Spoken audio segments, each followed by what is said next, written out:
questions for you, then we will take a few questions, and then High Representative has to leave because he has a meeting with the Qatari Prime Minister ahead of the EU GCC. Yes, I'm sorry, but we are in a rush. Well, this was a jumbo format, foreign and defense ministers together. We usually don't have this kind of meetings, but the fact that the ministers met in this format underlines the urgency of speeding up our military support to Ukraine. First, we listened to the ministers, Kuleba and Defense Minister Umerov, who explained us the difficult situation on the ground. The figures are really appalling. The way Russia is attacking Ukraine on missiles, on drones, and on guided bombs. Just on guided bombs, the Ukrainians has reported 7,000 in 4 months, which is about 16 guided bombs a day. And this is a constant shelling in the east. It's part of the Putin's strategy. On the other hand, it's clear that Ukraine lacks weapons to self-defense and to reject the Russia aggression. The impact on the electricity system of Ukraine is very high. I cannot give you a precise figure because it's very appalling, but the Ukrainian electricity is paying the highest price, is one of the most important targets of the Russian attack. You know why? Because electricity is needed for everything and for everybody. Well, there is a clear sense of urgency for the European Union and all the Ukrainian allies to act. And the most important way of acting is providing air defense batteries and ammunition for these batteries, interceptors. Batteries without interceptors, launchers without interceptors are not useful. Interceptor without launchers, neither. And the important thing is to supply interceptors and more support in order to protect the most important Ukrainian cities. At the same time, we don't have to forget the lack of ammunition for conventional fight with a 155 caliber. And many countries have been joining the Czech initiative in order to look for ammunition, everybody in the world. The first delivery will come end of May, 1st of June. And also others has shown their readiness to participate on the German initiative to concentrate, coordinate, and push for the anti-aerial capacity. This has to be coordinated, but the two targets, the two purposes, the two objectives, more air defense systems and more ammunition of caliber 155 remains the most important targets for us. I am glad that some member states indicated their will to make concrete contributions in terms of air defense, systems of interceptors, or to support and enlarge the existing initiative as the Czech one in ammunition and the German one on the air defense. On the situation in Gaza,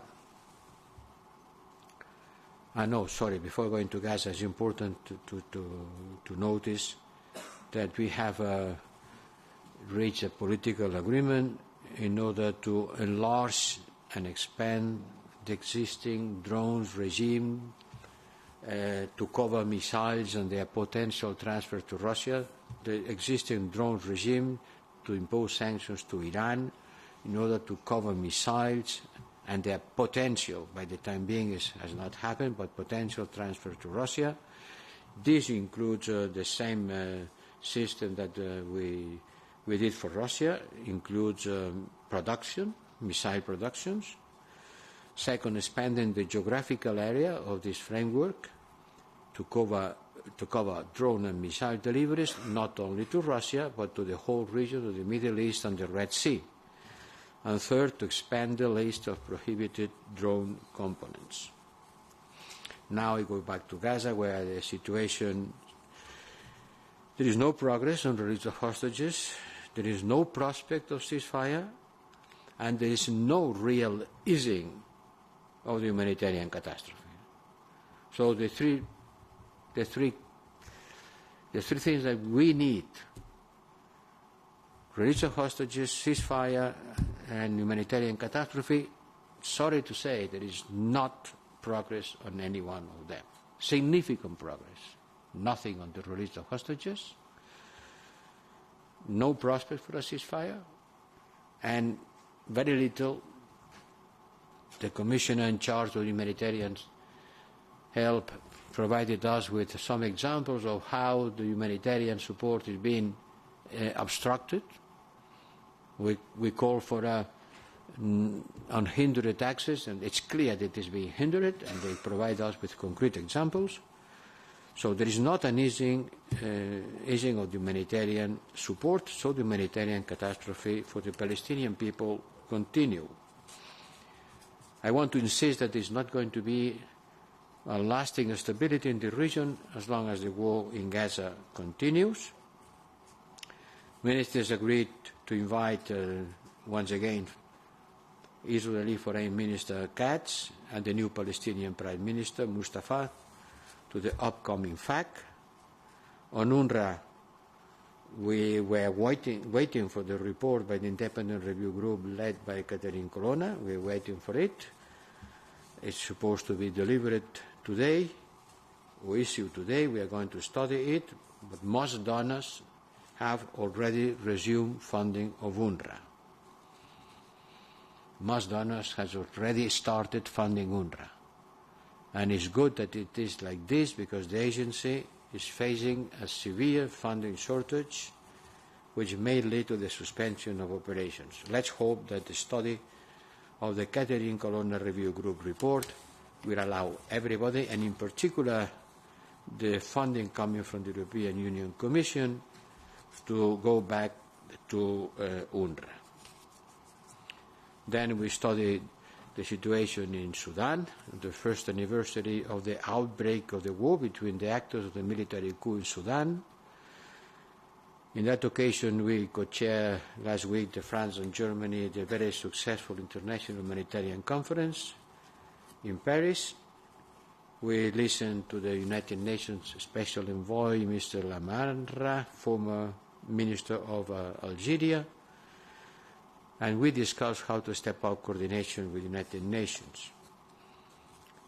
We want to contribute to a sustainable ceasefire. We want to support regional and international mediation efforts, and we want to enhance and emphasize the importance of cooperation and cooperation among various mediation initiatives. Then we discussed about the situation in Georgia. Foreign ministers expressed their concern for the law of transparency and foreign influence in Georgia. This law is being presented to the Parliament. It was a commitment by the Georgian government to withdraw this law, this project of law, and not to present it again. This has not been fulfilled. Commissioner Varela and myself, we issued a statement last week stressing that this law is incompatible with United Nations values. I repeat, it's incompatible with the European Union values. And the Commission will have to present an oral report on this development, but we are very much concerned about the fact that this law has been presented again to the Parliament. And now we are going to have a high-level forum on regional security and cooperation with the Gulf Cooperation Council, I will be chairing it shortly, together with the Prime Minister of Qatar, and I want to thank him and all ministers from the Gulf countries to come here to Luxembourg to hold this meeting. This high-level forum on security and cooperation in the region gathers together the Gulf countries and the European Union ministers as an important milestone in our strategic partnership with the Gulf countries. It is the first ever informal meeting in this setup, and we want to reinforce the dialogue and cooperation on security between the European Union, the Gulf cooperation countries, and our respective member states. I don't have to tell you about the security implication of the latest development and the tense situation around Gaza, to see how concretely we can work collectively to calm down the situation and to prevent further escalation. I also hope to hear from partners their perspective on all the shared security concerns, security threats and challenges, and in particular the ideas about how to reinforce security in the Gulf region and beyond. You know that everybody is being very much concerned about the situation in Gaza, the Red Sea, the Iran. It's one of the hottest spots for security around the world, and it's very good that we could have this meeting with our friends from the Gulf Cooperation Council and the European Union member states. Thank you. So now questions. First one was Thomas Guczka, please. Thomas Guczka, Frankfurter Allgemeine Zeitung. High Representative, for those of us who are covering these meetings, this is now the third meeting in a few days where we hear how urgent the delivery of weapons, especially air defense systems, to Ukraine is. European Council, G7, NATO Defense Ministeria by VTC, and today the Jumbo meeting.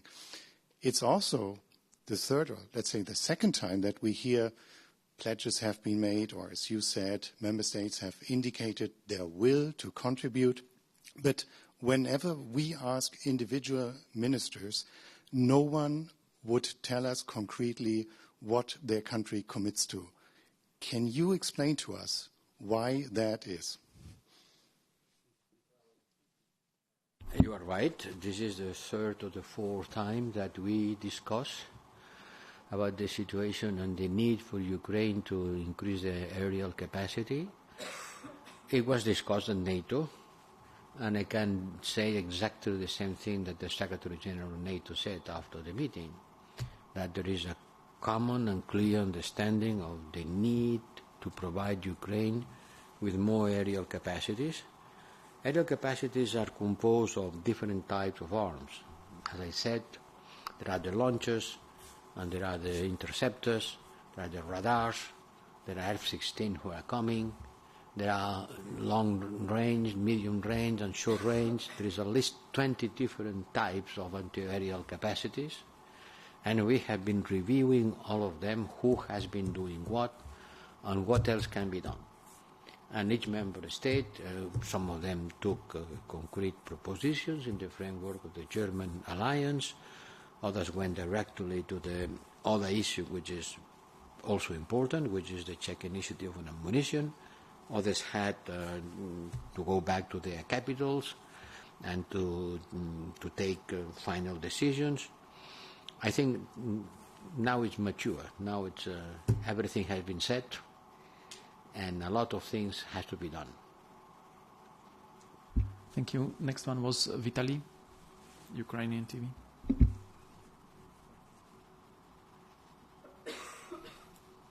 Thank you for the floor. My question is more or less the same. Now, after this meeting, what do you think about the possibility to fulfill the request of President of Zelensky, who asked 7 Patriots, or maybe you in some way transform this request, but in general you can fulfill this general request? Thank you. Well, I'm sorry, but they don't have Patriots here in Brussels. Mike, could you? Mike. I said that I'm sorry, but they don't have patriots here in Brussels. The patriots are in the capitals. And it's up to them to take the decisions. I want to insist that a launcher without interceptor is useless, and certainly interceptors without launchers are also useless. So we need both things. We need new launchers and a continuous flow of interceptors in order to be used by the launchers. Member states came back to the capitals with a clear understanding of the request, of the needs, and I'm sure they will take decisions about it. Thank you. Next one, Max, you still want the question? Okay. So let's go back. Al Mayadin. You have to come back for the mic in the middle. Merci beaucoup, Al Mayadin TV, Moussa Arsi. C'est une chaîne de télévision arabe basée à Beyrouth. Et ma question concerne le Liban. On a vu, durant le sommet de la semaine passée, on a parlé beaucoup du Liban. On a parlé aussi d'un soutien à l'armée libanaise. Après ça, il y a eu une visite du Premier ministre libanais à Paris, rencontre avec M. Macron et un retour du Premier ministre à Beyrouth. Et on a entendu des échos que les nouvelles propositions de Paris n'ont pas été entendues au Liban. La position de Hezbollah, elle est toujours la même. Pas cesser le feu au Liban avant le cessez-le-feu de Gaza. Ma question, en quoi ça concerne aujourd'hui la position européenne pour soutenir l'armée libanaise et dans quel but? Et quelle est l'alternative s'il n'y a pas de cessez-le-feu au Liban avant le cessez-le-feu de Gaza? Merci.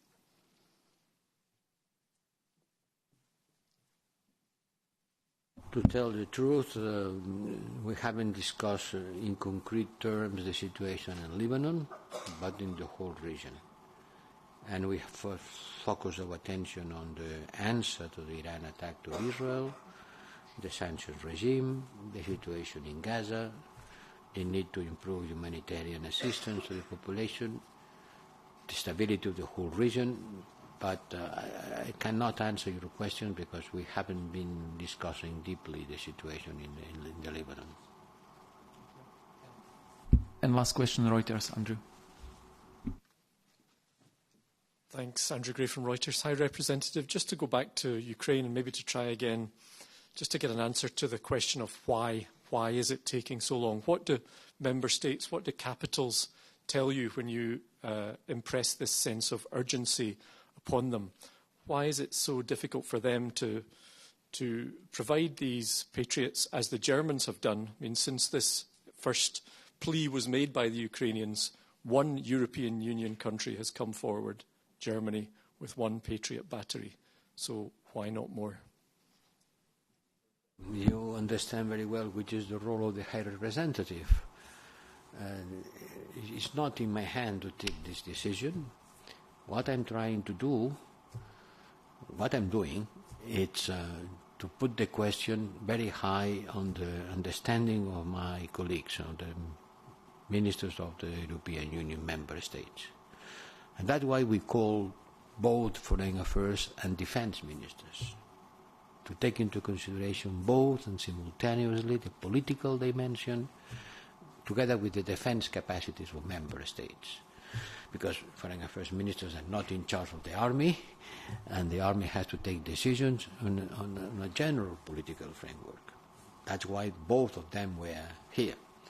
Well, in some cases, it was only one, but the idea that it is a decision that affects the military capacity and the geopolitical environment in which foreign policy is being done, at the end, the army, and the defense capacities are part of our foreign policy, foreign and security and defense.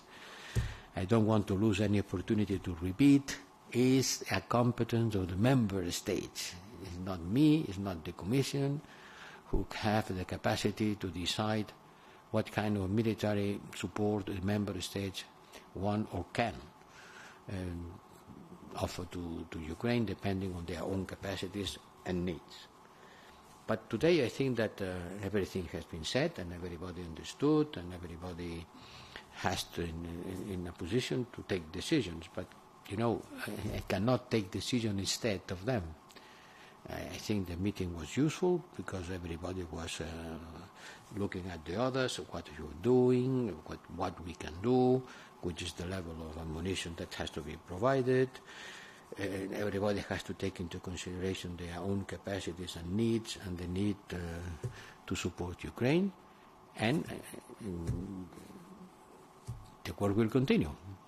The work will continue and the capitals will take the decisions which are entitled to take. I cannot take decision instead of my colleagues. I just do what I can do is to put, I wouldn't say pressure because I don't pressure my colleagues to try to explain and to make everybody understand and to be aware and to feel not only concerned but ready to act.